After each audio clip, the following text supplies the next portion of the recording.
So I wanted to show some of the realities of shutter speed. Freezing motion and showing motion in your photo.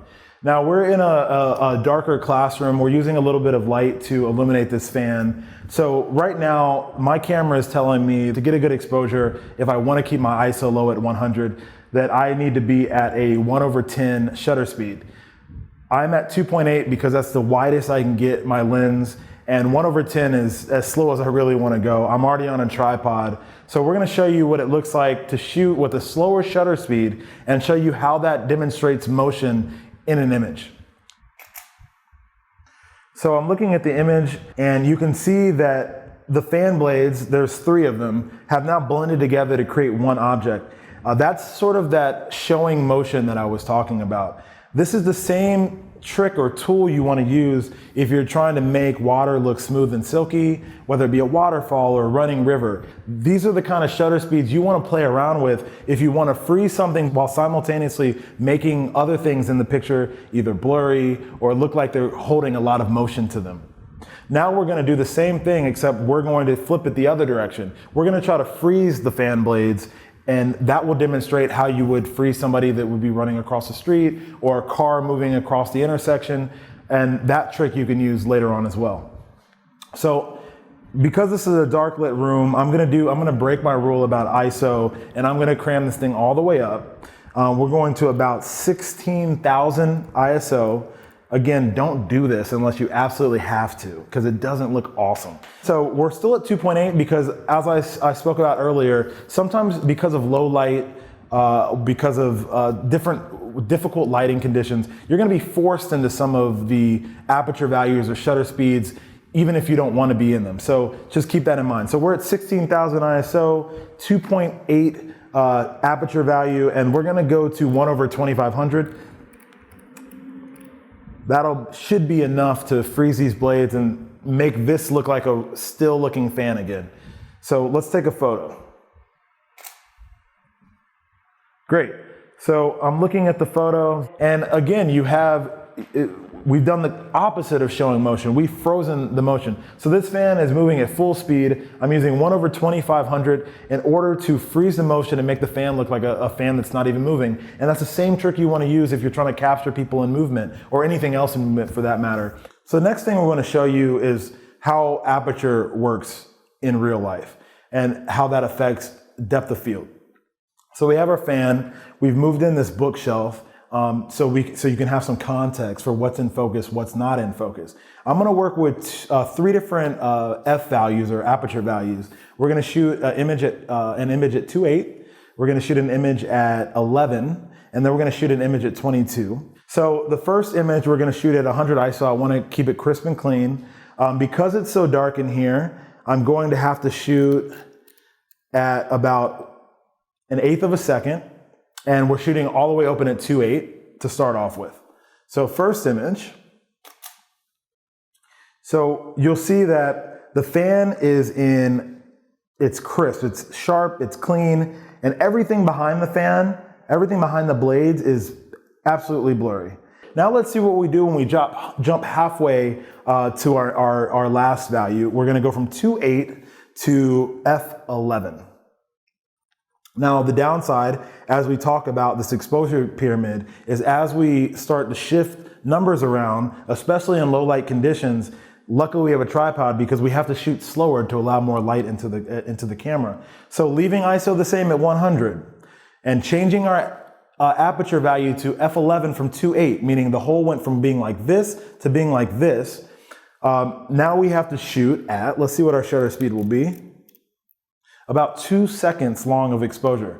Don't ever try to do this by holding the camera yourself. You're going to need to put it on a sturdy tripod. This is my travel pod. Probably better to have a little bit more of a sturdy one, but this will do for this experiment. So we're going to shoot our image at f11. Now, again, same thing. Fan blades are crisp, sharp, good image there. If that was your friend's face, it'd be beautiful, popping off the frame. But you start to see in the background, we have this book called The Book of Palms. you start to see a little bit more resemblance, a little bit more sharpness in the book. You can actually start to see what the title said. Now, remember, in the picture before at 2.8, you can barely, I mean, it's fuzzy as hell. And now we're at f11. It's starting to look like I could read the whole title if I wanted to.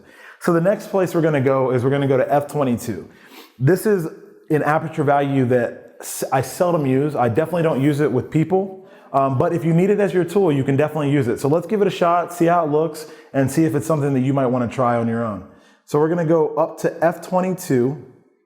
And again, this hole went from being this big at 2.8 to this big at f11 to this big at f22. So because I'm letting in even less light, and I left the ISO alone, I'm going to have to ratchet up or slow down the shutter speed to an even bigger number. So we went from 1/8 of a second at 2.8 to 2 seconds at f11, and now we're at 8 whole seconds for f22.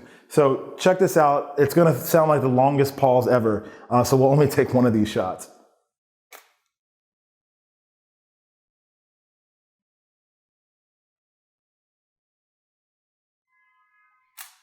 Holy hell, huh?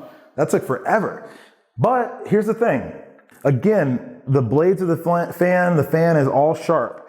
But when you look in the background at the books, you're really starting to see basically a sharp image through and through. At 2.8, it's fuzzy. At f11, it's starting to get really clear. Like I'm starting to see some things. In f22, I know exactly what the title of the book is down to the author and the publisher. So this is a realistic view of how you can use aperture to sort of control the sharpness in your photo, to control the depth of field in your photo, and to really start making creative decisions on how you want to capture whether your subject, whether it be a person or some sort of scene that you're shooting. So the last thing I want to show on the camera in this classroom is how ISO can affect your image quality. So we're going to start off, and remember this thing is a triangle, right? So every time I move something, I've got to shift. So right now I'm going to shoot at a 5.6 aperture value. It's not what I shot the other things on, but for the purpose of this, I wanted to add in a little hint that if you're looking for the sharpest image on most DSLR lenses, the sharpest point of the lens will be somewhere between 5, 6, and 8. And don't ask me why that is. You can Google it. But it is a good quick tip if you're out in the field and you're like, I want this to be sharp and crispy and I've got great light out. If you want it to be really sharp, 5, 6. It's a solid space to start. So I'm going to shoot at 5, 6. I have my ISO at 100, which is a level that I told you, if you can keep it there, you want to keep it there. And because of the lighting situation, not the brightest room, I'm at right now a half a second exposure. So I'm going to take a snap, show you what that looks like at 100 ISO, and then we're going to turn this thing all the way up to something ridiculous and see how that looks as well. All right, so first picture, looking at it, everything looks nice. I mean, if I zoom in here, you don't see any digital noise at all, not really. Maybe a little bit just because the shutter was open for so long, but it looks really clean. It's a nice image. But let's just say it's really dark in the room and you have no choice. You're at your favorite band concert or whatever, and the lights are so dim that you can't do anything about it. And it's pushing you past what would be acceptable, like a 1600 ISO.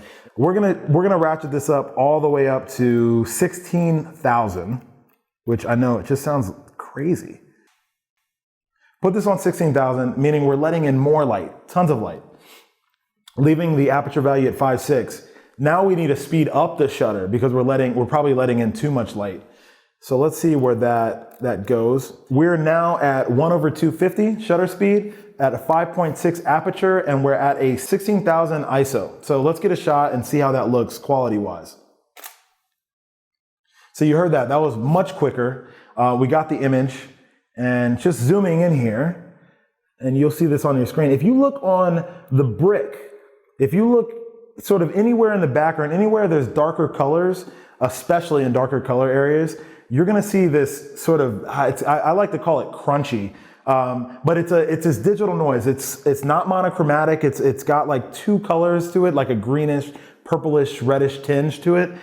You'll see that. That's one thing that we talk about in retouching later. We'll talk about how to clean some of that up. But in the image that's shot this with an ISO so high, you're gonna lose almost all quality. And remember, you're not only suffering from digital noise, but the second thing you're suffering from is a lack of sharpness. The higher you push that ISO, the less sharpness will come into the camera, will result on the image. So be careful when you have to really push your camera.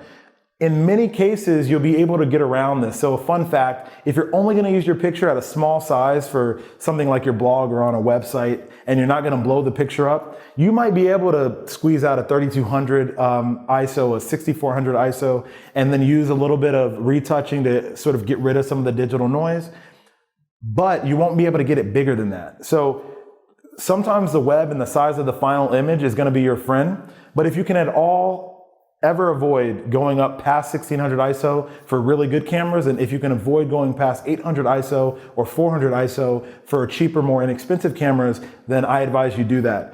But needless to say, if you need to capture an image in low light, a DSLR is going to be your best friend.